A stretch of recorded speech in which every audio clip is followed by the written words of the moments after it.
This is Booked on Rock. I'm Eric Senich. Our guest this episode, Miles Copeland, author of 2 Steps Forward, 1 Step Back, My Life in the Music Business. 2 Steps Forward, 1 Step Back tells the extraordinary story of a maverick manager, promoter, label owner, and all-around legend of the music industry. It opens in the Middle East, where Miles grew up with his father, a CIA agent who was stationed in Syria, Egypt, and Lebanon. It then shifts to London in the late 60s, and the beginnings of a career managing bands like Wishbone Ash and Curved Air, only for Miles' life and work to be turned upside down by a disastrous European tour. From the ashes of near bankruptcy, Miles entered the world of punk, sharing a building with Malcolm McLaren and Sniffin before shifting gears again as manager of the Police, featuring his brother Stewart on drums. Then, after founding IRS Records, he launched the careers of some of the most potent musical acts of the new wave scene and beyond, from Squeeze and the Go-Go's to the Bangles and R.E.M. The story comes full circle as Miles finds himself advising the Pentagon on how to win over hearts and minds in the Middle East and introducing Arabic music to the United States. Never let the truth get in the way of a good story, his father would tell him. In the end, though, the truth is what counts, and it's all here. To hear the songs discussed in this episode, check out the show notes page. Miles, thanks so much for being on the podcast. This is a pleasure. Well, it's a pleasure to be here. Well, before we get into the book, can you talk about the title and how you came up with 2 Steps Forward, 1 Step Back? Well, I think when I started writing a book, I was more interested in the lessons one learned in life as opposed to sort of, the egotistical approach of saying, this is what I did and, all right, great. And these are all my winnings, But I thought that the times one made a mistake or the missteps were as important as the winnings. So that, you say 2 steps forward, 1 step back, So as long as you got a forward momentum, but you're going to make mistakes. I don't care how smart you are, how gifted or whatever, you're going to make mistakes. So I wanted to make sure that I included those in the book. And, the lessons one learns from those, I think were just as important as the lessons one learns from when you succeeded at something. Yes, and as you write, you thought about writing this for years. What finally led to you deciding to put these stories into a book? Because, as you say, it was something that was stirring around in your mind for a while. Well, what was stirring around was really more of a motivational stroke marketing book. That was my initial idea. But I kept people saying, well, you should write a memoir. We want to know about your early life and all this good stuff, So I kind of resisted, but I sort of wrote some things about some of the stories, the marketing ideas and, some of the things we did at IRS Records or with the Police or Sting or whatever. So that was sort of lurking around. And then when the lockdown came down, when I was stuck in LA with nothing to do, I started thinking, well, maybe I'll write that memoir people have been saying I should write. So I just started writing. And the next thing I knew, I kind of put the whole thing together and I merged the motivational stroke marketing book with my memoir. And, a lot of the analogies, a lot of the stories actually, have a point to them. Which was really the idea of the book, but and the title.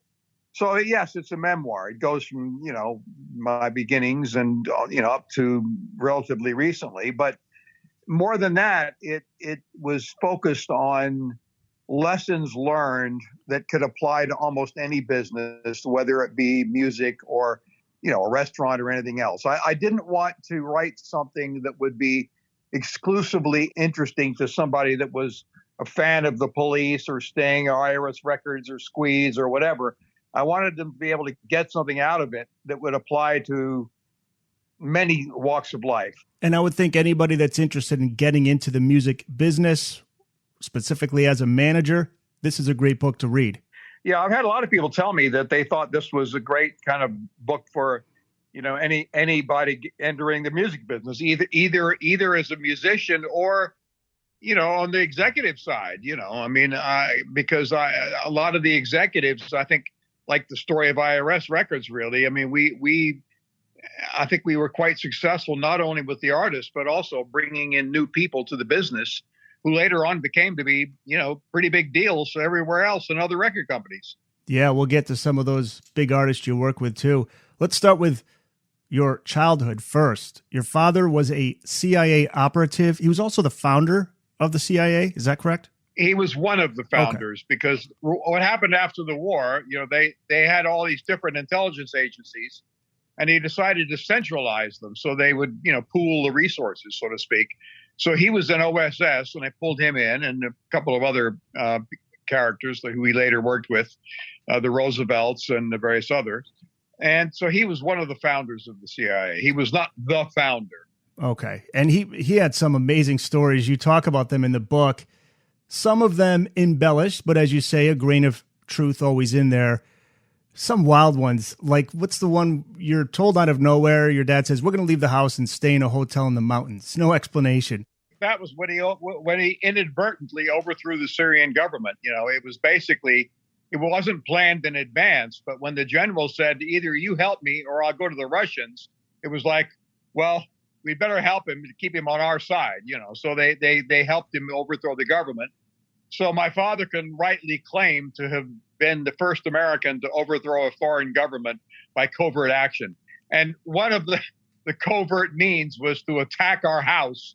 Of course, we weren't there, and machine gun the place so that the newspapers the next day could say the government's losing control, the Americans are attacked. And then the general came in as a hero to save the day, which is what he claimed to be.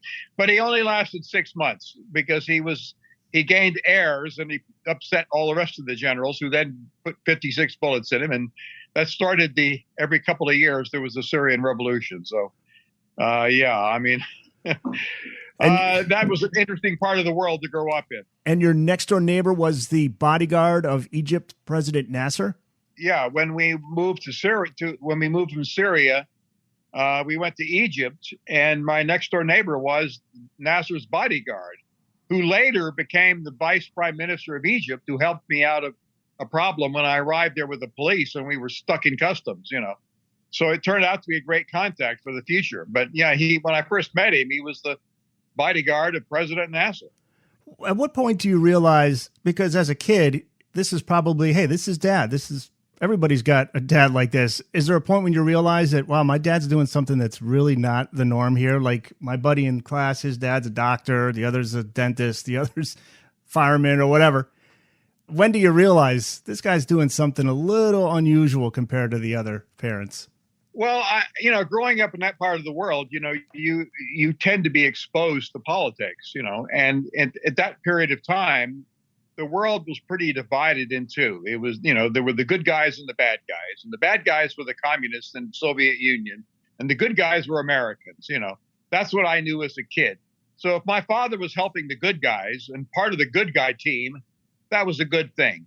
When I went to college, of course, I realized that he was actually CIA, and I found all the old manuals that he had helped write and all these sort of thing, So it was no big surprise to me, but I knew that the world was really, at that time, very divided in two. And it was really whether or not you were, going to be an American and capitalist and free enterprise and all that good stuff, or whether you're going to be connected with the Soviet Union, which was looked upon, communism, et cetera, et cetera.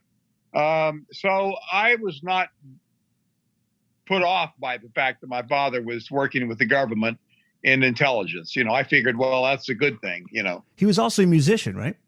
Yeah, he started life as a musician. So he had kind of an unlikely,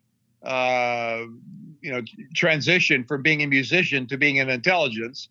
And mine was actually the opposite. I was sort of grew up in the Middle East in the world of intelligence, and I transitioned into music, So I guess we were kind of opposite in that way. And what about your mom? What was her background? What was she like? What was your relationship like with her? Well, she was in British intelligence, so that's how she met my father, and I was the result. But she was very interested in the Middle East and, T.E. Lawrence and Lawrence of Arabia and archaeology and the beginnings of man and all that. So when we went to she actually encouraged my father to accept a post in the Middle East. And, we did Syria, we did Egypt, we did Lebanon. And it was a pretty interesting area to be involved with because of the oil, because of a lot of skullduggery going on.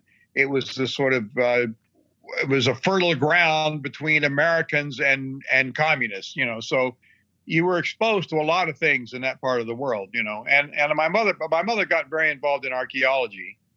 And I was interested in that as well, so I remember, we would go to the pyramids, and every weekend we'd go on some picnic, and we went to Lebanon, we'd go to Crusader castles or to ancient sites, whatever. So I spent a lot of my youth, well, as I say in the book, I sort of started as a grave robber, but there were graves that were 3,000 or 4,000 years old, Were they supportive, your mom and dad, of both you and your brother's career choices? Well, no, they weren't really. I mean, my father figured we should get a real job, and he kind of discouraged my younger brother, who sort of picked up the drums first. And he was really the first in the family of the siblings to decide he wanted to be a musician, But when he was committed and he would drum every day on boxes or whatever, my father finally relented and said, well, you seem to be serious. So bought him a drum kit, And it was when I saw him drumming in a little band that it sort of occurred to me that, this is something I might be able to do, and as it so happened, the band he played with became friends of mine, and I helped him out on a few shows, and I got to be known by a local promoter who asked me to help him with the British group that was coming to play in Lebanon. And they then said I should be their manager, which was a pretty crazy notion because I knew nothing about the music business. I mean, I was studying an MA degree in Beirut, for Christ's sake, The last thing I knew about was the music business. But they said, well, you got the right attitude, and so we want you to be our manager. And I just kind of went, what the hell? So it was literally a what the hell moment. And that's how I entered the music business. Wow, that's interesting. And that was around Christmas of 67, I think you wrote, right? Marked the beginning of that path towards a career in music. You went to see Stewart at a club in Beirut. You were attending classes at the university there? Yeah, it was 67, I think, when I actually saw him. But it wasn't until 69 that the group came to see me and said that, you should be our manager. And then I decided, well, I got thrown out of the Army. I mean, I reported for duty and got rejected. So I went back to London, and this group came to see me and said, be our manager. And I said, well, like I say, what the hell? The next thing I knew, I'm trying to learn what I'd gotten myself into, And how old were you at that time? Were you still a teenager or no, late teens? No, I was probably, I had just finished my MA degree. I was probably 24. Oh, okay. Maybe 23, 24, somewhere around there. Okay. Young enough not to know that what I should be doing. Yeah, trial by fire, and you learned. Stewart's one of the greatest drummers of all time. He's one of those guys where I can listen to any song he plays just to hear him play. When you first saw him performing, was he already showing signs of what he'd become? Did you pick up on that right away? Well, Stewart really, he was drumming pretty much on his own. So I would have said Stewart started life as a solo drummer. He didn't get to play with bands where you would be quiet at certain moments where the singer was singing, and you would leave space for the bass player, etc. Stewart's idea of drumming was just go full throttle all the time because he was the only musician there. So Stewart's really was started life as a solo drummer, and I think that's one of the sort of secrets maybe of why he ended up such with the reputation that he has. But it didn't appeal to everybody. I mean, certain songs really required very simple drumming, like "Can't Stand Losing You," and "Every Breath You Take" is the one Stewart particularly hated because there was hardly any drum part.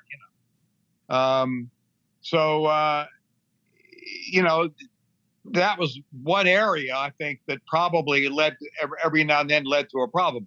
But Stewart's gift was it gave an energy to the music, but every now and then the energy was not called for, And I think that was one of the the sore points that maybe in the end is why Sting decided that he wanted to do things on his own, because he wanted to have more control of his songs, you know. In July of '69, you talked about you're living at home in London after college, and this is where the story of Wishbone Ash comes in. You meet guitarist, vocalist Ted Turner, guitarist Andy Powell, and I love band name origin stories. Can you talk about how that band name came about? Well, you know, most of the time I would have encouraged a name that meant something and created notoriety and a press story. You know, and I actually tell a story in the book about a group that came to see me with the name that I thought was pretty interesting. But I said, well, why did you get the name? And they said they picked it out of a hat. You know, I said, well, that's not much of a story. You know, this was a group called Shock Paris, you know. So I said, you know, I gave this whole spiel about how they should say, well, why did you just say you hate the French? You know, make a story out of it. But with Wishbone, it literally was, unfortunately, I all of us kind of came up with names and stuck them in a hat, believe it or not. And one of the names was Wishbone and one of the names was Ash. Those are two names that I put in.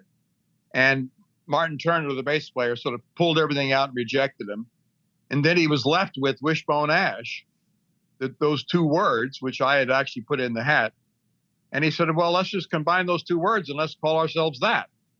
So there was no great story behind that other than the fact that it was literally one of those moments where, you know, it was pulled out of a hat, which is something I normally would have rejected, that whole idea, because I always felt that a name was something where it was one, you know, I mean, the Clash or the Grateful Dead or the Door, you know, there are certain names that just have an automatic appeal to them, you know. The Police, I mean, Stewart, you'd ask Stewart, you know, why did he call his band the Police? And he said, well, because I've got police cars all over the world, you know, driving around, blaring the name of my band on the side of the car.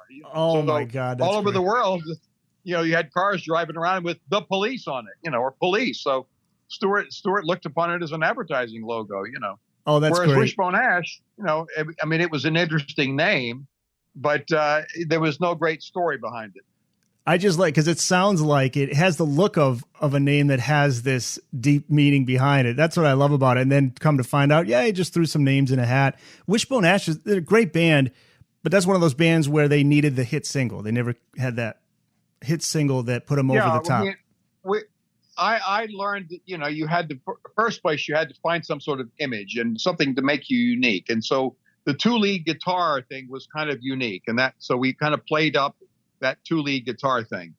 But they never really came up with the hit single. So that was one of the things that was a problem for the band. So the only way we could make it, you know, move forward was to play gigs. So we played and played and played. And I mean, they had a schedule of performing that was just constant, you know. So that was basically the way Wishbone built themselves. And this, you use the assistance of a book called The Booker's Bible. What's The Booker's Bible? Well, when I arrived in London, I knew nothing, literally nothing. I think I'd seen one concert before in my life, you know. So I all of a sudden I was going to be managing this group, and I knew one day they'd look to me and say, well, you know, where's our first gig? You know, and I would have to come up with something, you know. So I couldn't go to an agent yet because nobody would take me seriously. So I decided, you know, I was learning, and in the back pages of one of the music papers, I saw this Booker's Bible advertisement, you know, said for £25, you can buy this Booker's Bible, which will tell you every concert venue in England, you know. And I figured, well, you know, £25. I mean, at that point, it was, you know, not cheap because the average wage was something like £17 a week or something, you know. So, you know, it wasn't cheap, but then again, it was maybe my salvation. So I decided I'll buy the book, you know. Well, of course, the guy selling it was a real little crook, you know. But it actually did work, and it sort of forced me to get into the game of, you know, cold calling somebody. And I think perhaps the fact that I was an American and my American accent actually worked for me in England, because, you know, they would, you know, an average promoter in some place in Manchester or something, you know, or Scunthorpe or one of these other towns would, you know, he'd get a call from some agent, you know, and it would be an obvious English accent from, you know, and like in you know, you can tell where somebody is from by the way they speak, you know. So, but they can't really categorize an American. So I would call up, and they might figure I would be somebody, like, well, this is an American guy. I don't know whether he's important or not. So I better listen and take his call. So I think the American accent actually helped me in England. It's like maybe why, you'll hear a lot of British or Australian accents in American advertising, because it's a voice that's a little different, and it's not so regional, and you can't quite place it. So it becomes sort of like acceptable to everybody. Whereas if I called up, hello, mate, it's Joe calling from London, and they would say, oh yeah, here we go, Yeah. So when I called up, they would go like, well, maybe this guy is somebody. So I think it worked for me. Do you still have the Booker's Bible? Do you still have your copy? You know what? I probably do someplace, but I probably buried it. But the reality, it was one of those embarrassing moments, because the first gig worked. It was like a traditional, scam. The first gig was great. Then the guy says, well, let me book some more and pay me a commission. And I said, well, it's okay. First one worked. So I paid him some more money. And at one point I was down like 150 pounds or something, which at that time was money, and, of course the second gig was a phony, he must've called, and the minute he got somebody on the phone, they hung up, and he booked like 8 or 9 shows, and I thought we were doing great, then I only to learn that everyone was a phony. So that forced me to kind of, get on the phone myself and learn the rap that I'd been listening to him do, before the group, before the Wishbone Ash came to say, okay, where are our gigs? And I actually booked a few, and it kind of forced me, the embarrassment forced me into basically roll up my shirt sleeves and try and do a booking cold calling, which is, not an easy thing to do. No, but right away, you're learning something right away, just from early on in your career. There's a funny story with Wishbone Ash. It's one of those Spinal Tap moments. Guitarist Ted Turner meets a woman in Los Angeles who was, you could say, a little odd. For example, she brought you paintings of flying saucers she'd seen the night before. And Ted calls a band meeting, and he and his girlfriend are leaving to find the lost city of Mu. What is the lost city of Mu? Well, apparently it was somewhere in Peru. And once you see it, good things happen to you. And of course, he never did find the lost city of Mu, but he quit the group, and it was kind of a shock, That's when we brought in Laurie Wisefield to be the guitar player, who was a brilliant guitar player. But yeah, it was one of those moments that Ted was one of these sort of innocents, and this girlfriend was also sort of an innocent, but also kind of kooky, and they decided they would go find this lost city where they were going to, I mean, Lord knows what got into their brain, but off he went to Peru, to find the lost city of Mu, which of course is still lost. Yeah, I was going to say, did he find it? Wow. Did you try to talk him out of it? Do you say, of course, listen, man, we got something going here. We're just, yeah, it's like, hey, Ted, we're a happening band. You're leaving a success story, and well, I've got to, well, it was one of those things. It was a lesson to learn, It's interesting to find out, because everybody thinks when you're a musician, that's the dream. You're playing music for a living. But some of these guys don't like being on the road. They prefer being at home. It's not for everybody, right? Well, I've had, one artist, where somebody hated to fly, so they had to drive everywhere, I had one artist, XTC, for instance, the lead singer, would get stage fright.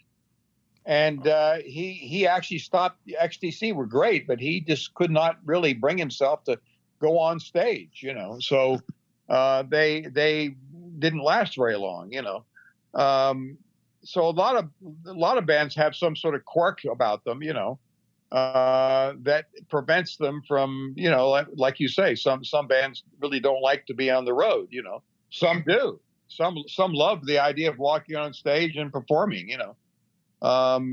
So it's like everything, every human is slightly different, and so you're going to get every kind of mixture, and I certainly came across a big cross section of artists, all with different pluses and minuses all the way along, I heard a story from a friend, Rudy Childs, a photographer, was at a Talking Heads concert in the bathroom. Here's a guy throwing up in the stall. He's feeling for this poor guy. And the guy happens to be David Byrne. And David Byrne walks out and says, I do this every night before the concert. I throw up. Well, it's I know from my own experience, when I first started in the business, walking in front of an audience and speaking was really kind of a shocking, scary thing, but later on, I began to, enjoy it, and I began to, sometimes I would, one of the things I ended up doing a lot was introducing the bands. I introduced the Police and Sting and various different bands. I would go out and I got to the point where I would almost try to, be adventurous. And I would say, well, I'm not going to rehearse what I'm going to say. I'm just going to go out and wing it. But my only fear was that I would announce the wrong group. I'd go out in front of the Go-Go's and I would say, ladies and gentlemen, welcome the Bangles, or some horrible thing like that. So I would always do one thing. I would write the name of the band on my hand with a belt tip pen. So I would go out and I would make this introduction, usually the wilder the better. And then I would look to my hand and it would be the name of the band. And then I would say, ladies and gentlemen, welcome.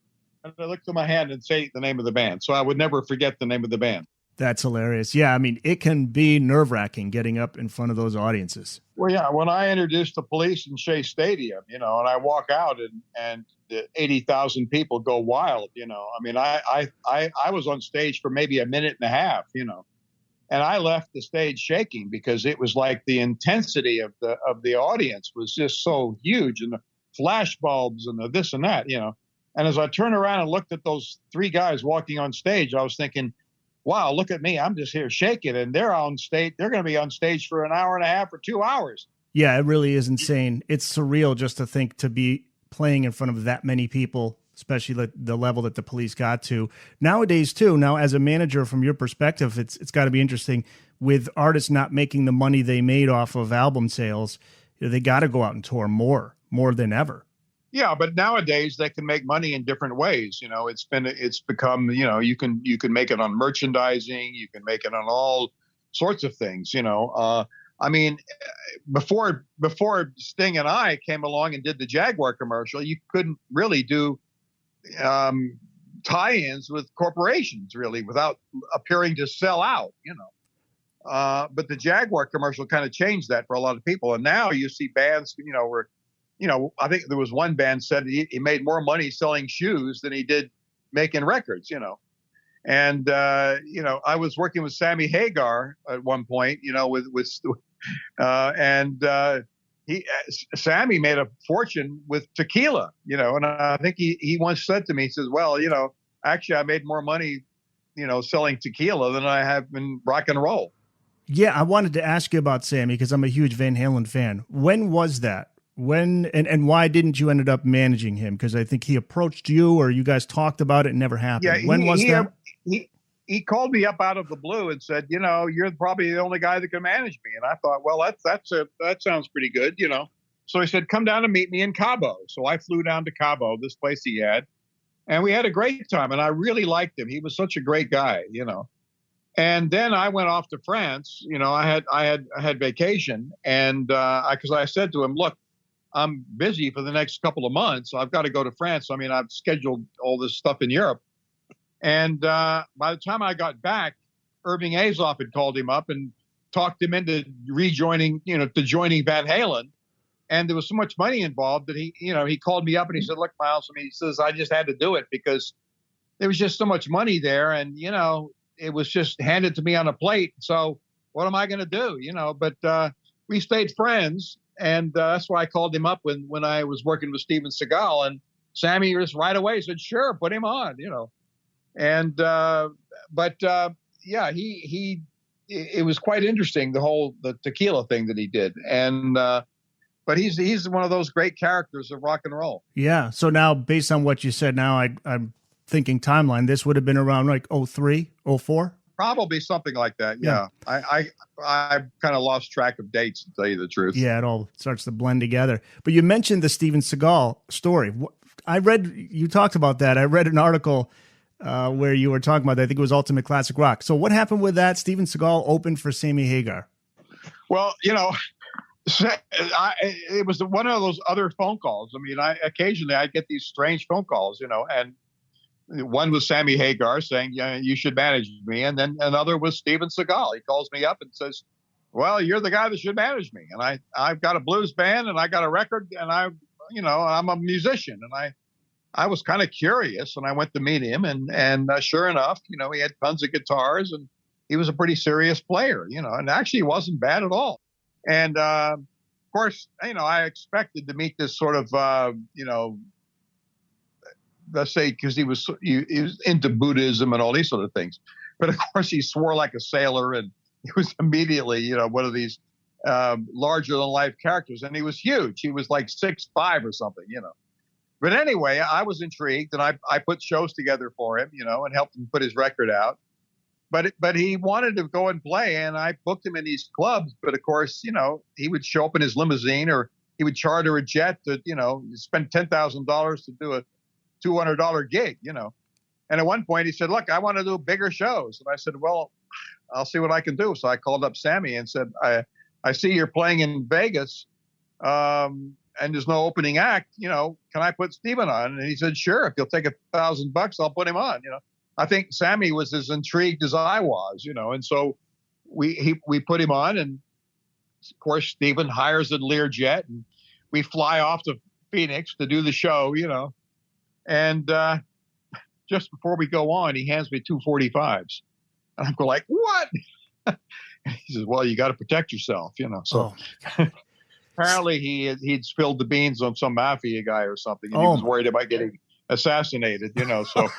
But he was, oh my God. He was definitely a series of funny stories. Wow. So he was the real deal. One day he says, Miles, we're going to New Orleans, and I was like, well, okay. And he says, meet me at the airport. So we go to the airport and there's a Learjet and off we go to New Orleans, and we go to, this fancy restaurant, and in we go, and every policeman who is anybody in the state of Louisiana is in that room. The chief of police of New Orleans, the chief of police of Louisiana, it was Emerald's restaurant, which was also a pretty fancy restaurant. So I realized then that they were all very, flattering of Steven Seagal, because he had trained them in the art of self-defense, So Steven was a big deal in New Orleans because he had actually trained the police force, so he really knew his stuff, he really was a self-defense expert. Yeah. He was actually the real deal, but a rather unpleasant character in some ways. But I have to admit, I enjoyed the experience. The Booked on Rock podcast will return after this.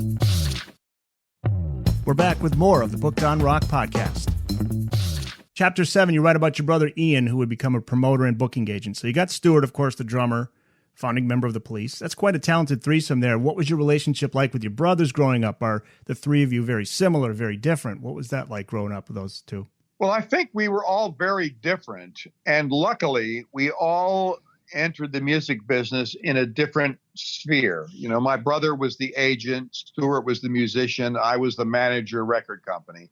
So we were mutually helpful to each other, and not really competitive, which I think was the secret why it worked so well. But we were Ian was very different. He was the kind of wild character, Stewart was the musician, and I was kind of the dependable. I got both of them in their first jobs, So, Stewart probably encouraged me to get into the business by seeing him. But later on, I gave him his first job, and I gave my brother Ian his first job too. But they excelled at what they did, and I was never really one who was into nepotism. So the fact that they were brilliant at what they did helped. I didn't have to, help them succeed. They succeeded on their own.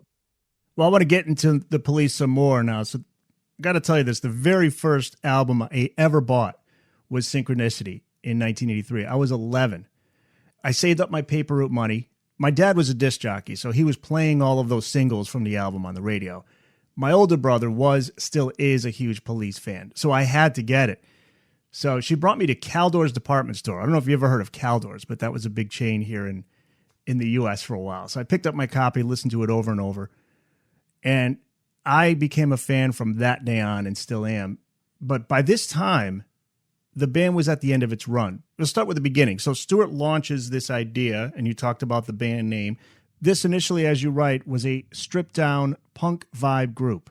Stewart, Sting, and then a guy by the name of Henry Padavani. What was your first impression of the band? Well, they wanted to be a punk band, but the problem was, Sting was in Last Exit. He was a jazz guy. He could really play his instrument. So could Stewart. Henry wasn't much of a player at that time, although he became a very good player later on. But he really wasn't much of a player. But he looked right. He looked punky, basically. And so Stewart's idea was that, let's go for the energy of punk and thumb our nose at the business. And he kind of got off on all that, do it your own way kind of vibe, which the punks were all about.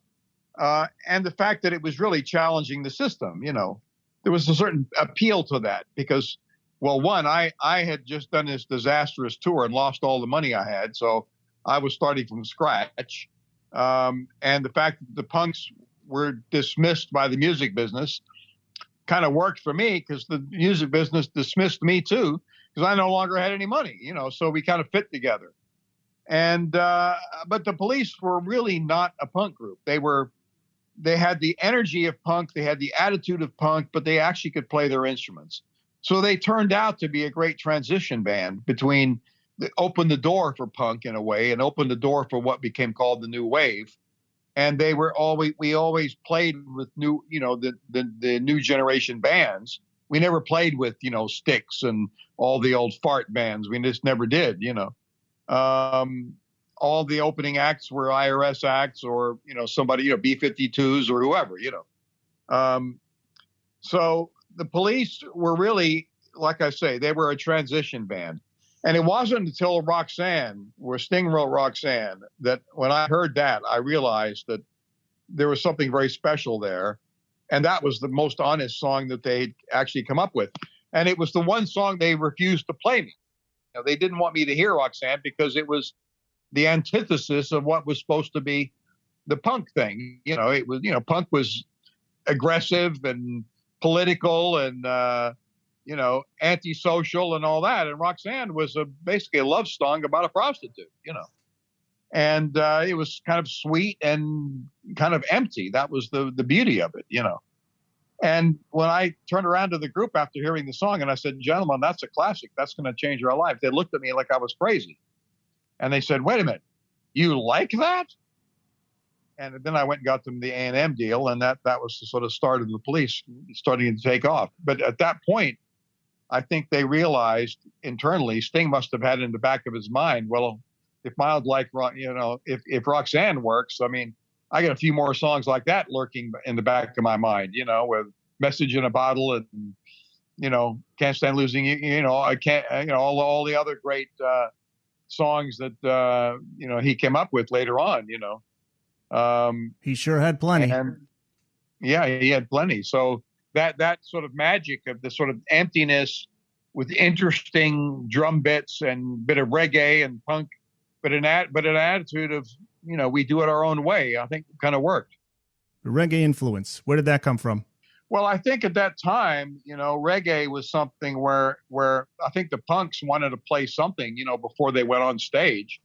And of course they couldn't play old fart bands. And so the only other thing around that was was reggae, and it was also sort of not considered to be happening music. So they kind of incorporated it, I don't know that there was any particular affinity to it other than the fact it wasn't progressive, it wasn't the progressive rock era. So, and it was an interesting inversion, whereas, the rock and roll was, pa, pa. This was pa, pa, So in other words, it was an inversion. You could play the same song a la reggae and it would sound different, but simply by accenting a different part of the beat, Yeah. And I think that excited them. It opened doors. It was like finding a new toolbox to play with, another color to play with if you're a painter, What happened with Henry? He wasn't there long. Was that Sting who was frustrated with his playing? Well, when Andy Summers joined, he could play anything. And so he was kind of like, well, do we need, Stewart liked the idea of a three-piece. It was simple and cheap. And, it was like, well, do we really need Henry? And it was kind of one of those things where, it didn't really work out. Well, Henry went on to become, the judge of X Factor, and I hired him to be my head of international for IRS Records. And Henry's become a very successful guy, and he's actually done a couple of interesting records on his own now, and he became a pretty good guitar player. So, but at that time, at the beginning of the Police, he really wasn't a particularly good guitar player, but he had the right attitude, and that was really why he got in the Police. But with Andy, he had the right attitude. Andy could play the instrument, and Sting just, Sting needed somebody who could play his songs. And they were a four-piece for a short period. For a very short period. Very short period.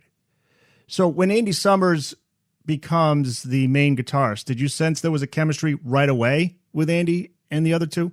Well, no, it was even harder because now you had a guy from Soft Machine and a guy from The Last Exit and a guy from Curved Air calling himself punks. None of them were punks. So it was not easy. And it wasn't until Roxanne came, which was it was completely different to everything else the Police were doing up to that time. Remember the first single was Fall Out and Nothing Achieving. If you listen to that single and then you listen to Roxanne, you think, well, they were two different groups, and it wasn't until Roxanne happened that we realized that, there was a different approach that we should follow. And that opened the door to what the Police became, When Andy joined, it was like, well, Stewart still was pushing the idea that this is a punk group. And, I was kind of dismissed. It was like, give us a break, punks. Andy Summers was in Soft Machine, for Christ's sake. How progressive can you get? They were probably the most progressive of all the progressive rock bands, And wasn't Andy already in his 30s? He was older than the guys. And they were also not, 17-year-old punks. These were guys that were a little bit older. Mid to late 20s, right? Stewart and Sting, mid to late 20s. I think Andy, maybe early 30s. Yeah. They were not of the age group of the punks. Let's put it that way. Winter of 1979 is when you get that call from A&M. They say, hey, Roxanne's taken off on East Coast radio. Do you remember when you first heard the single on the radio? Well, the story of Roxanne was basically that and I use the analogy in the book, is you never know when the, lightning is going to strike, in a sense, and when people ask me, what's the most important gig you ever did? And they would expect me to say, Shea Stadium or something, with 80,000 people. I would say, no, the most important gig was actually to 4 people in northern New York. The Police walk out on stage, they're on their first tour. Nobody knows who the hell they are. There are 4 people in the audience, one of whom happens to be this little DJ at a Mickey Mouse little station in Boston at MIT University who had a punk show.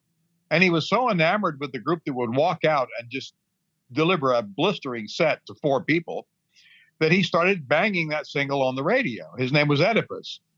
And he later became the programming head of BCN, the biggest station in Boston.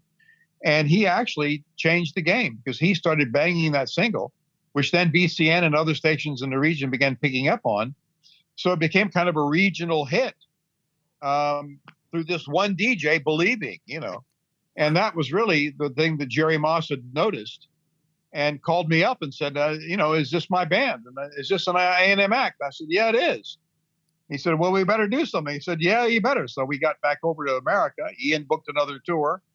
And off we went. And the Police, that was the start of the Police. So I guess it was like a 1-2 punch. It was me deciding that Roxanne was the song that should change the game, and Oedipus actually putting it on the radio. Wow. Those were the two, first and second base, and then the band took it home. Love hearing those stories. The Cars had that similar story. The Boston disc jockey that played the Cars' first single, and then they blew up. And those days, anybody could help you at any time. And here's this guy, right? You say 4 people at the gig, and here's this guy at a local college station. You could think, what's he going to do? And sure enough, That's, grassroots. I think that with the band The Spin Doctors in the 90s, it was some kid at a college station in New Hampshire somewhere started playing, I think it was Little Miss Can't Be Wrong or Two Princes or whatever. And next thing you know, now that's not going to happen today, I don't think, anymore, unfortunately, right? Because the way the radio business is. Well, yeah, but the point, yeah, perhaps, but there's other ways, So people, people always say, groups would say, well, it's about the music, man. You got great music and you're going to succeed. I'd say no. I'd say the first job, and it's the same job as going back to the time of Elvis Presley, or Frank Sinatra, is get noticed first. Be able to get noticed and get attention. Then it's about the music. Because if you don't get attention and people don't notice you and people don't know who the hell you are, they're never going to hear your music. So I don't care how good you are. If you're not noticed, it doesn't matter how good you are, So, Elvis Presley shook his hips and shocked people, The Beatles had long hair. Elton John wore wild clothes. Lady Gaga dressed up crazy. Kiss painted their faces.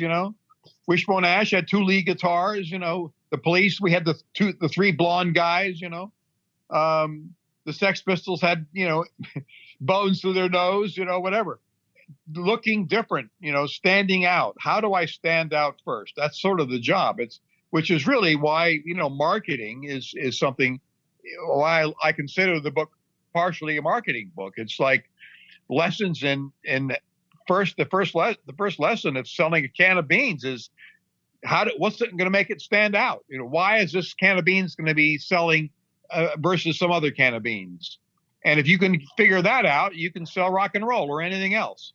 And then the music, if it's good enough, it will stand the test of time. But the first step is to get noticed.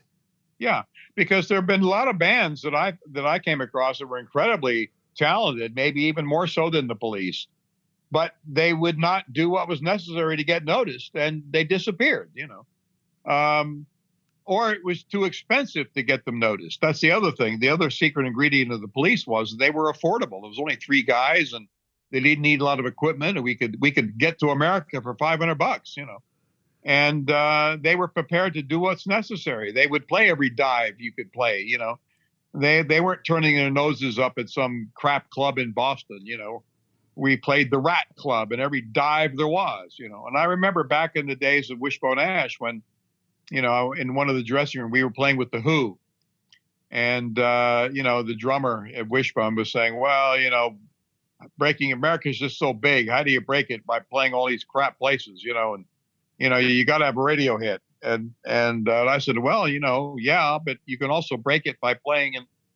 And just at that time, in walks Roger Daltrey and Pete Townsend. They were headlining the show, and they came to say hello to their fellow Brits who were opening the show. And Roger Daltrey said, well, by the way, The Who broke America by playing every dive over and over again. That's exactly how you break America. You should be so lucky you get a radio hit. But we broke America by playing every dive and shithole over and over and over again until we got to be big.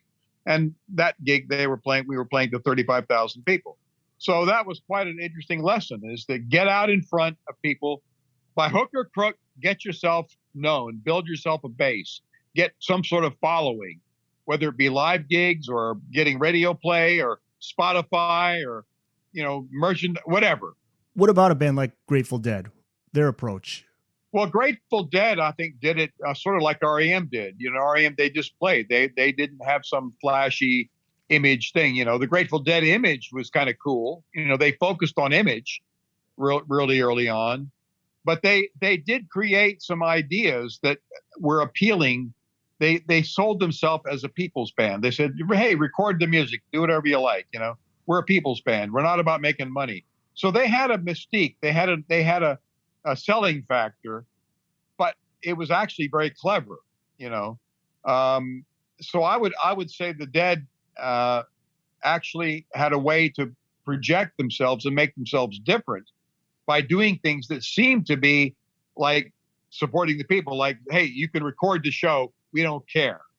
Most bands would stop people recording, but the Dead figured, well, after 3 or 4 albums, let people record. Let's let them do it. The other secret that they did, which I tried to get Sting interested in, is that they would never know in advance of a show what they were going to play. And they basically just played whatever came to their mind, so that the audience became to know that, well, you never know what the Grateful Dead are going to play. So we got to go see every show, so they took the same audience and kind of multiplied it by playing different songs every night.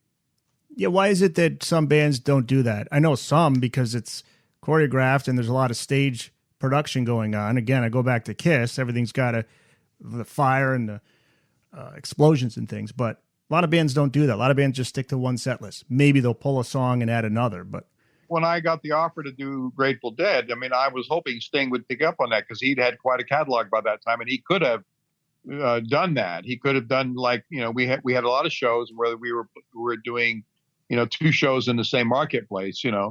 So I thought, well, it would be a great idea to do be able to change the set each time, but he got kind of rehearsed and stuck in doing in the show a particular way, which most bands do. They've got it all worked out. They've got their tapes. They use a lot of bands use tapes now, to accentuate what they're doing. They've got the lighting all set up. They're not really. It's not so easy to just say, well, let's wing it. Let's decide what we're going to play when we get out and play. The lighting guy would freak out and say, well, my lights aren't set up for that song. And so. A lot of bands are kind of stuck doing it the same show every night. Are you for or against a singer using a tape to help them if they're getting up there and their voice is not what it was? Personally, I like to hear the real thing, but to have a little bit of extra something, I don't really mind that. But if somebody can't sing at all and they're using an auto tuner, or that they're totally on tape and they're miming, that I'm not a particularly big fan of. I mean, I would rather hear, why go spend a lot of money to see somebody sing who's not really singing?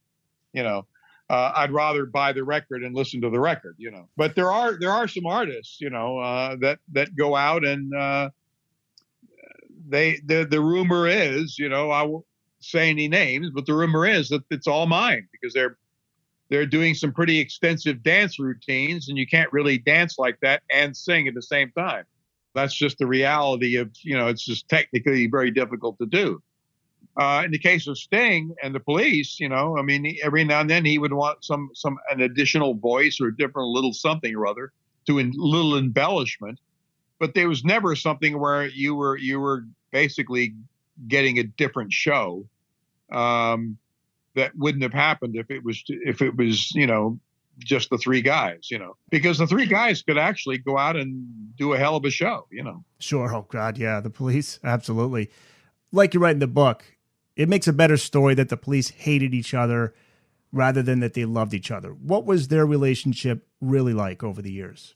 Well, they were a lot closer than a lot of people want to say, because I remember, when the MTV people, wanted to do a documentary.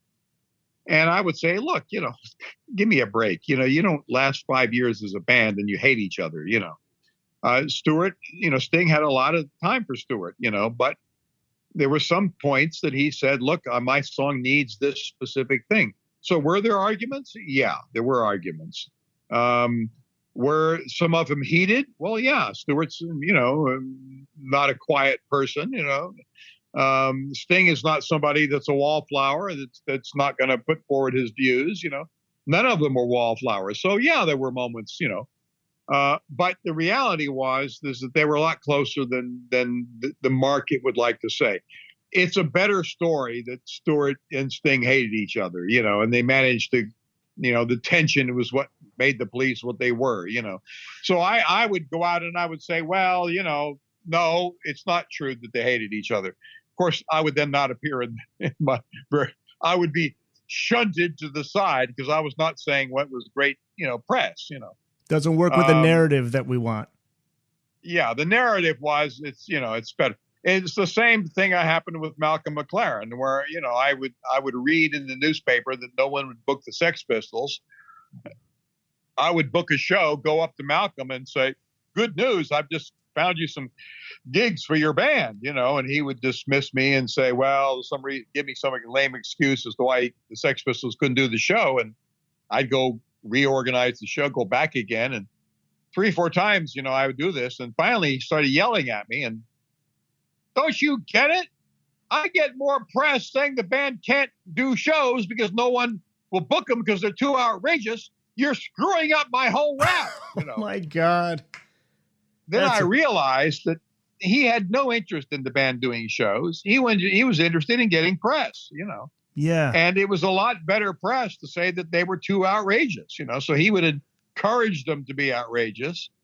But when I went with the Sex Pistols to Holland to do a show, Malcolm stayed behind. I was with the group, and it was pretty obvious to me they wanted to play. They liked to play. They wanted to do more gigs. And but Malcolm was all about getting press. So I think that's the reality of the media. It's like the old saying: if it bleeds, it leads. If you're not going to start the news and say, well, nothing happened today. Everything was very nice. It was all sweetness and light, and everybody's good and everything is fine. And that's the news, who would tune in if that's what the news. So when you tune in, it's like there's floods in China and somebody just got shot and, there's murder and so. That makes a better story. One thing Sting was okay with right up until the end, right up through to Synchronicity, the band's last album, was giving Andy one song on an album, Stewart a song on an album. That was something that remained right till the end.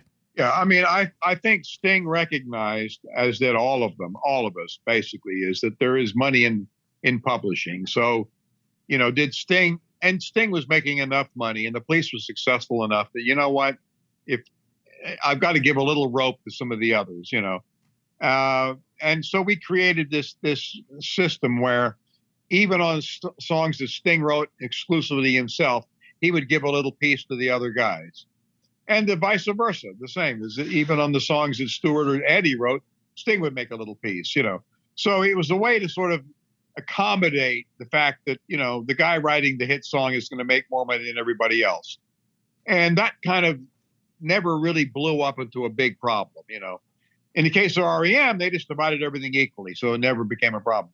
In the case of the Go-Go's, they didn't ever come up to this arrangement. So Charlotte Caffey, who wrote the hits, ended up making a lot more money than Gina Shock, the drummer. And it did blow up and become a problem, and there were lawsuits and God knows what, and probably was the reason why the group broke up initially. It's why Simon and Garfunkel broke up. It's why, if publishing is one of the ways that you make money in the music business. And if you hog all the money, then it has its own problems. And in the case of the Police, the only problem was sometimes songs got on the record that maybe weren't as good as one of the songs that Sting had, but that's a minor concession. If, you have to give up one song out of 10, what the hell, Every Breath You Take was solely Sting's song. Publishing, he gets all of it, doesn't he?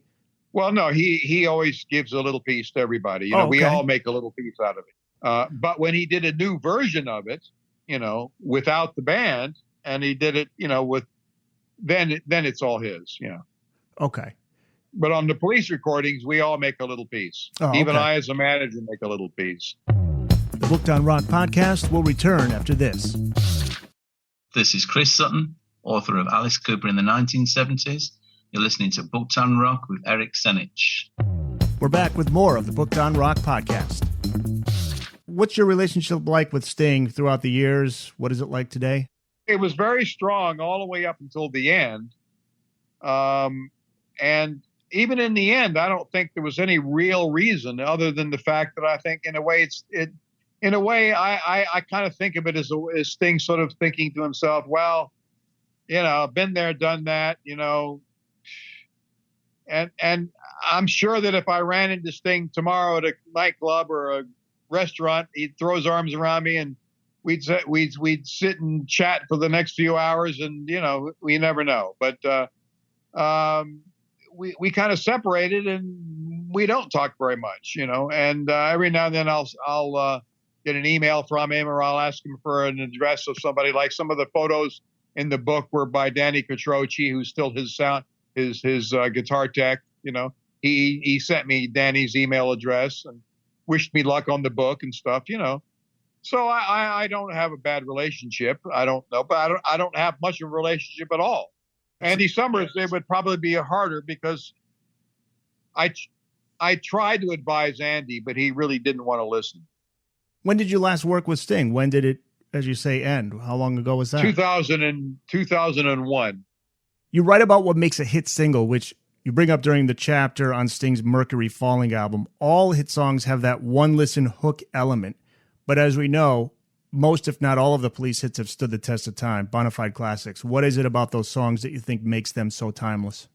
I think they have that hook, Message in a Bottle, Roxanne, if you go down the list, Fragile, whatever, you listen to those hooks and, Message in a Bottle, it's one listen, you know what the hook is, I think on the one album that he did that I felt those hooks weren't really as strong as they should have been, actually was the least selling album, and later on he agreed, and that's when he did Desert Rose and we had the last album was a much bigger success than the previous album, so the last album I did with him, he reverted to the formula basically of having a hit song, Was that the one but sometimes it's an outside person that helps to nudge you in the right direction, and that was the role I played, Yeah. Which Sting album are you referring to there? Brand New Day was the last album I did with Sting. Okay. And it did 9 million or 10 million copies. The album after that, he kind of reverted to not really having hooks where they should have been, in my view. I thought they were really brilliant, potentially brilliant songs, but there was nobody there to nudge him really. And I think that he kind of reverted. And he didn't have a hit for many, many years. Want to ask you about MTV. The Police and Sting, huge part of that network's early success. Actually, they turned 40, I think, next week, MTV. When you first saw that come around as a manager, record label guy, did you say to yourself, this is going to be huge? Or did you have your doubts? No, I think basically it's the old saying, beggars can't be choosy. Our view was, look, if MTV is interested in playing our stuff, because at that time, a lot of people dismissed MTV, and a lot of radio stations, were not. The Police were not huge yet. They became huge, but we were not. We were not selling millions of records except overseas. In England, the second album went straight to #1 and became a monster success. It was less successful in America than the first album. People forget that. But when MTV came along, the reason I immediately accepted MTV was they accepted me, basically. They accepted the Police. They accepted IRS Records. So they would play our stuff. And one of the reasons they would play our stuff is because we would give them stuff. And they would say, well, hey, nobody else is giving us stuff. So if you do, great, we'll play your stuff. And we were going like, hallelujah, somebody's interested in our stuff. So give it to them. So my view was, all right, maybe MTV isn't the biggest thing ever, but they're playing our stuff. So you never know where that hit's going to come from. So MTV became big, and we grew with it. But when the Police, when MTV asked me, would the Police be the first act to sponsor the MTV? We said, sure, because they were prepared to play our stuff. So we were being supportive of people who were supporting us. But the MTV was crucial to IRS Records. I had my own show there with the Cutting Edge. They were crucial to the Go-Go's. They became a very important force. And I had always had a close relationship with them because they gave us the time of day. Whereas, traditional radio, it took them a while to really accept the Police, One of the many great bands you managed is Squeeze, and you wrote that you had great times with them, but also they were the most difficult client you ever had to deal with. Why is that? Because they, you would take a picture of them and you would have Jules Holland would look one way and Chris and Glenn would look another, and Gilson Lavis, who was bigger than all five of them put together, would look different. You could never quite, what was Squeeze, The name was not particularly, image enhancing because, we couldn't use the name in Australia. We had to call it, UK Squeeze. We couldn't use it in America. It was UK Squeeze, because it was another squeeze. So the name was an issue. The image was always difficult. Jules was up for anything. Chris and Glenn were very guarded. So they were immensely talented, but they were very difficult to kind of corral into a cohesive look. The Police, it was easy. 3 blonde guys, 3 simple things, very, very, very focused image, Squeezed was not a focused image, and it took a while. And it was the same was true of R.E.M. It was not a focused image until very much later. It really wasn't until the 6th album that R.E.M. broke. Let's remember that,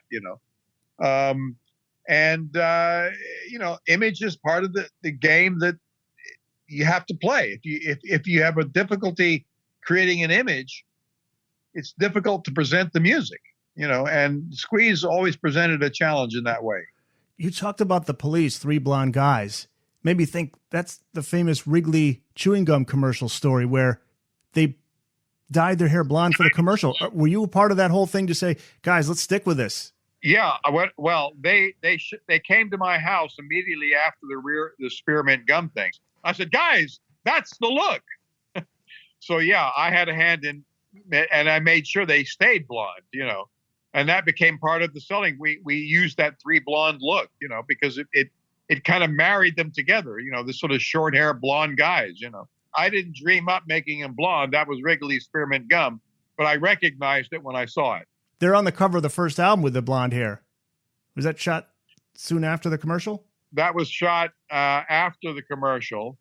But that album has a bit of a story to it because the front cover was, freaked the A&M out in America. They wanted the cover to be black, with just the Police on it, But I insisted that I said, look, the look is the look. And I want those 3 guys on the front cover, the 3 blonde guys, But I relented in America with the back cover because it was just too punky for A&M. They thought, radio's going to reject the group because they're going to be looked at as punks, So the British sleeve is different than the American sleeve, but the front cover is the same for both of them.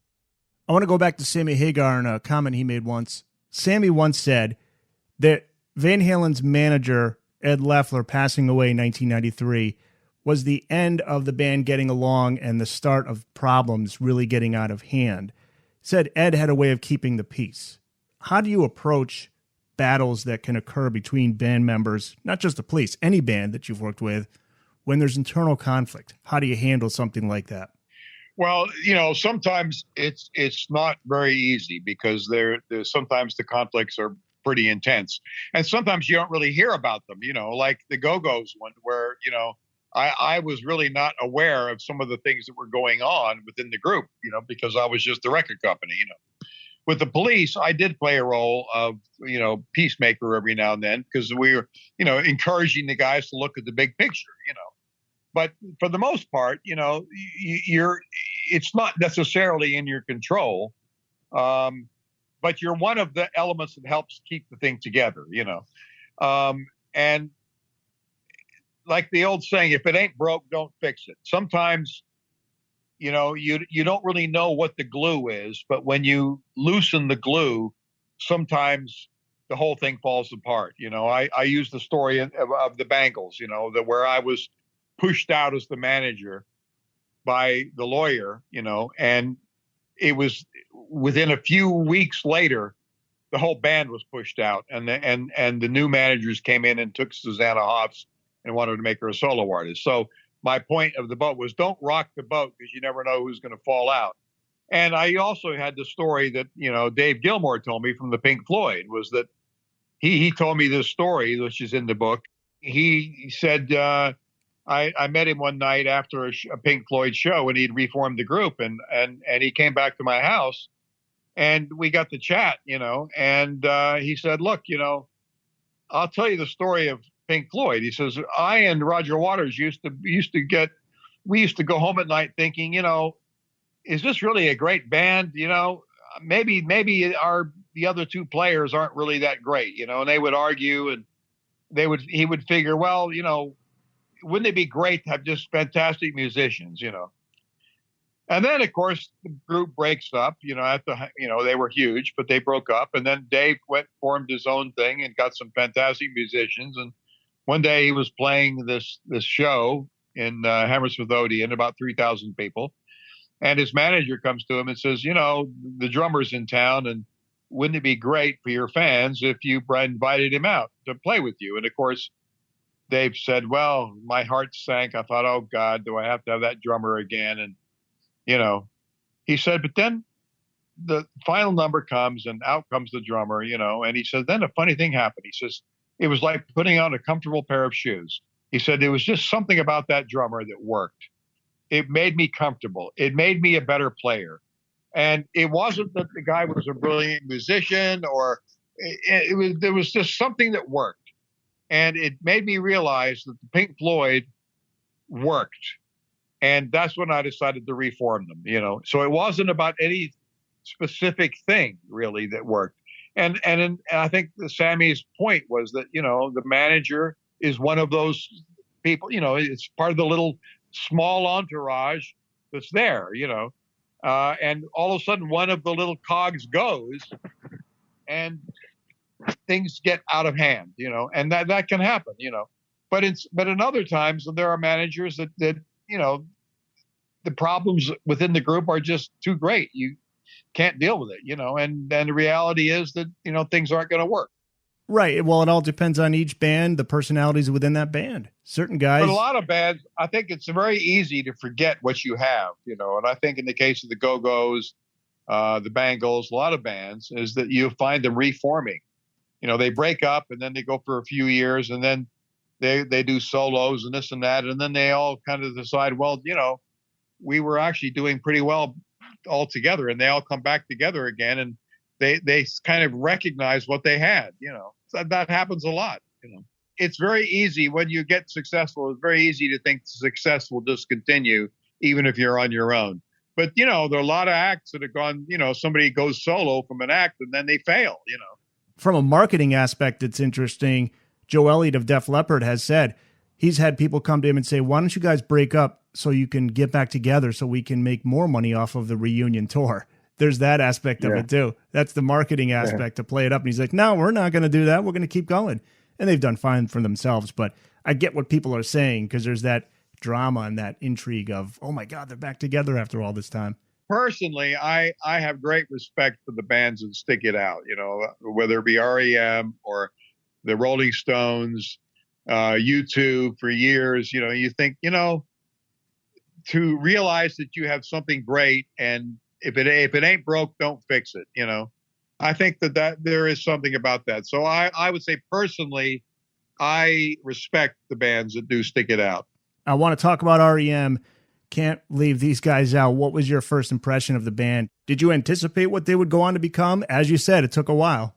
Yeah, I mean, R.E.M. were an anomaly for IRS, and they were the only act on the label to actually do all records that we had contracted, And they were a slow growth, In the beginning, they wouldn't appear in their own videos.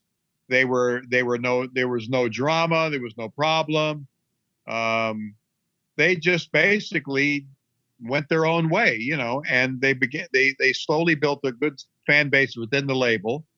I was not particularly enamored with them in the beginning because they really weren't particularly exciting. Even the Police thought they were a little boring, we put them on this, we gave them big shows and all that, but which was probably a little early for them, but they grew. And, Michael Stipe ended up, writing lyrics that really were, meaningful lyrics, but in the beginning they were kind of easily missed, basically, because they were not really particularly flashy. Most of the bands that I was working with, whether it be Wall of Voodoo or Oingo Boingo or Skafish or the Cramps or Lords of the New Church, these were more outrageous. You never knew what was going to happen kind of bands, whereas R.E.M. was just solid, like step by step. Every album sold more than the last. There was never any drama. They never kind of went in to renegotiate the contract. They just, even when we began to realize that, this band was going to go places, we said, look, I'll tell you what, we'll give you more money and more royalty. And all we want in return is a couple more records. And they go, nah, we're fine. We're cool. We'll just stick it out, And they did. Signed the biggest record deal ever in the 90s. Yeah. And, when they finally reached the end of the contract, they said, look, we're very happy to sign with IRS if you make us the best offer. But, we feel we owe it to ourselves to go to the open market. And they did. And it got down to IRS and Warner Brothers. And I finally couldn't afford it myself. So I went to Jerry Moss and got him to help. And then, between it, Jerry Moss and I, we put forward quite a nice package, and then the group took that and then went off to Warner Brothers, and Warner Brothers said, look, let's make it simple. Whatever Miles offers you, we'll double it. They came back to me and they said that. And I just said, guys, get out of my office, go straight to Warner Brothers, sign that deal. It's the best deal I ever saw. And they did. And they made a fortune and did very, very well. So I more power to them. I have a great respect for them. Well, I'm sure they appreciated that from you then, because they probably had a great deal of respect for you, and that was your way of giving them your blessing, right? Yeah. I mean, what could you do? I mean, to get double what I was prepared to offer. I mean, I have to admit, I would have taken that deal too. There's a band who capitalized on college radio in the early days. Yeah, well, a lot of our bands got college radio was a big deal because a lot of our people were ex-college radio promotion guys, that had been in the college department. Michael Plen, Jay Boberg, a lot of our staff we drew out of the A&M college department, when A&M fired them, and college radio was much more open to. They were also a bunch of young kids, who were looking for their own heroes too, which was really part of the whole punk movement, which was say, do we really want to be playing the same old stuff that our older brothers and sisters and parents were playing? No, we want to be playing some of our own stuff, So when they discovered Squeeze or the Police or the Buzzcocks or the Cramps or the Walla Voodoo or whatever, the Go-Go's, Bangles,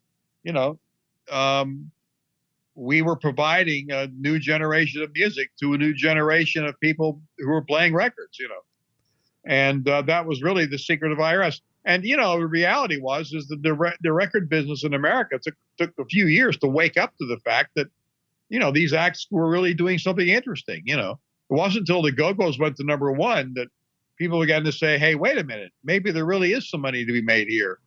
And all of a sudden, I'd start seeing A&R men from other record companies come to show up to some of the gigs. And it even became a fact that if IRS was interested in an act, other labels would now be interested in it.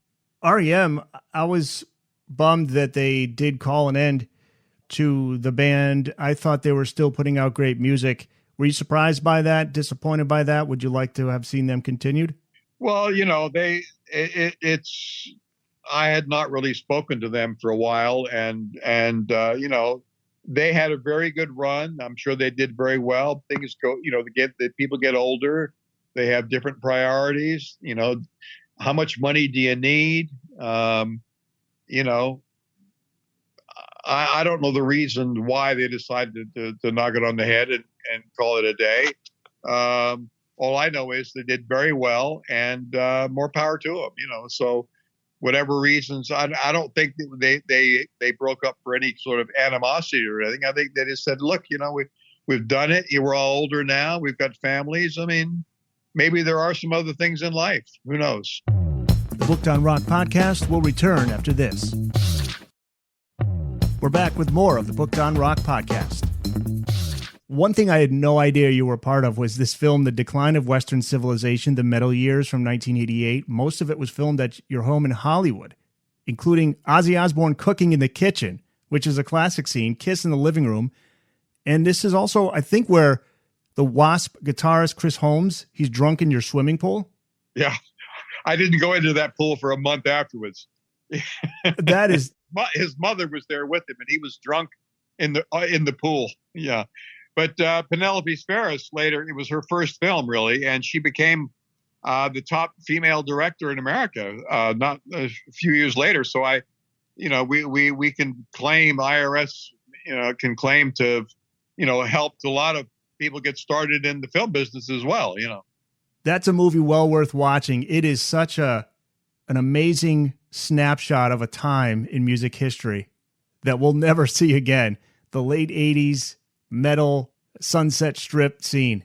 What a wild time. Yeah, it was definitely, I mean, I look back at it, and, seeing Ozzy Osbourne in the kitchen or the Kiss guys, I still run into Gene Simmons every now and then. And I have great respect for him as a character, and what they've done merchandising wise. I mean, they've actually learned to milk the money tree very well. There's an amazing new documentary on Kiss on A&E, I think. Did you get a chance to see that 2-part documentary?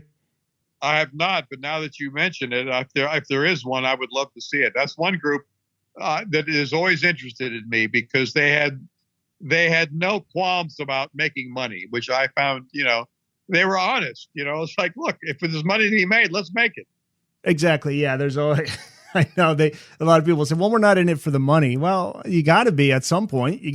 First you need money to make a living, but then there's certainly nothing wrong with wanting to become a millionaire if it's based on hard work and ingenuity and creativity. And Gene and Paul have certainly gone through a lot and they survived a lot. They kept that band going through the lean times. Yeah. I mean, Gene Simmons, he's very funny with his whole thing about, especially the merchandise. You say, how much money are you making on merchandise? You're making a few million, and he would be pointing upwards, like what, 10 million, 20 million, 100 million? You could just keep $1 billion, he's raising his finger because they were making, I mean, hell, when it comes to be Halloween, kids dress up as Kiss, Yeah. So, you got to figure, well, them, the Grateful Dead, some of these bands really, I mean, they've learned the art of merchandise, which is something that I did very well with myself with a lot of the projects, so merchandise was very dear to me, and watching a band be able to take advantage of the brand and use it every which way, I say, well, good on you. Well, I was going to say more power to you, man, because a lot of people forget that these bands, Kiss, one of them, who was traveling around in a van and working these tiny little clubs and not knowing, just believing that they're going to go places, but not knowing. I mean, their manager had to use a credit card to finance one of the albums, may have been the live album, Kiss Alive, I think. Yeah. I mean, a lot of it is this perseverance. It's just, 2 steps forward, 1 step back. You're going to make mistakes, but keep going forward because, just keep that momentum going and, you'll eventually get there. But it's the belief and the persistence, I think, that's necessary. You talk about the singer of Concrete Blonde, who was an IRS Records artist. She was difficult. Once threw a plate of food at you, and you also had to wear a black rain hat so she wouldn't notice you leaving her concert early. She was quite a handful, huh? Yeah, Johnnette Napolitano is. Well, the thing about Johnnette is that she's the real deal. I mean, when she walks on stage, she delivers. She's a probably not since Janis Joplin has there been somebody so kind of committed and real as her. I mean, but she's also kind of mercurial. You never know quite what's going to happen. Which was really part of I guess for me, that's part of the fascination. It was the same with Stiv Bators and Lords of the New Church or a lot of the bands. You never knew quite what was going to happen, but you knew it'd be great. The Cramps were like that. Wall of Voodoo was like that. But Johnnette was a character, and I to this day we email back and forth. We stay in touch, and she lives in Joshua Tree or something. So. And she still writes and plays, but she was sort of like, she sang and played bass. So she was sort of in the mold of the Sting, and her lyrics were very good and the songs were really good, but they were definitely mercurial, and she and it was not just her, I mean, they had a drummer who was a little bit of what we would call a wide boy. He would show up at the office and hey, you got any new product? And he'd go around to every office and he would get CDs, and he'd leave a basket, he'd leave for the office a basket of CDs and go straight to a shop and sell them. And I found a call from, I think it was IRS Records or something in Los Angeles, saying, hey, you better check your staff because we got certainly a lot of IRS promos over here for sale, That's funny. And he was drummer from Concrete Blonde that was doing this, But Jim Mankey's partner was sort of the calm one. He would kind of keep a lid on things, so it was an interesting trio. But Johnnette herself, I have a lot of time for her because she's the real deal. And a great band, and they had a breakthrough with that song Joey. MTV gave it a lot of play too. That was probably what people know them most for. Yeah, she's likes to tell me that that's the song I didn't like very much, and I told her she shouldn't play it. So it just goes to show, I got Roxanne right, but I didn't get Joey right. And last, is there a band or artist you didn't work with that you wished you could have? The B-52s. Really? I almost did work with the B-52s, but I heard Rock Lobster and I just wanted that song, but I was off with Squeeze or with the Police or somebody. I can't remember which one. And by the time I got back to town and I called up the band, they got a manager, and all of a sudden the money went up, so all of a sudden B-52s wanted real money. So I went into Jerry Moss and I said, I want to sign the B-52s, but I need more cash than I have. And he said, well, let me hear the music. And I played him the record. And he said, well, it sounds like a college band. And because I was asking for his money, he had a right to hear the music. He didn't like the music. And so he didn't give me the money I needed to sign the band, so I didn't sign him. And, they went on to become very successful.